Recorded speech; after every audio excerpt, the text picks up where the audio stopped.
আমার এই মামলা তো আপনার কাছে 3 বছর ছিল, এতদিন তো কিছুই করেননি, হঠাৎ এখন বলছেন কোনো দোষ নেই, সব বেকসুর খালাস করে দিলাম।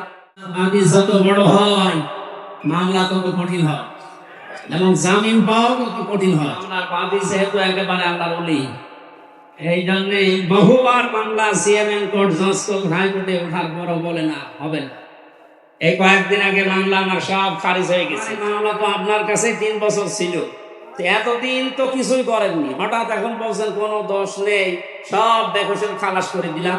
মামলাটা হাতে নিয়ে ওই বলছে এর ভেতরে তো কোনো মাল ম্যাটার এসে কি দিয়ে বিচার করে। এতদিন এই কথা বললে তো আমার 3 বছর ছেলে থাকা লাগে না। আমি এইটাই বলতো যে হুজুর আমার হাত বাঁধা ছিল। কি বাঁধা ছিল? এখন যেহেতু হাত খোলা ন্যায় বিচার করতে পারছেন, আমরা চাই এদেশে যত চেয়ার আছে সব হাত যাও আবু সাইদের মতো এভাবে খোলা থাকে।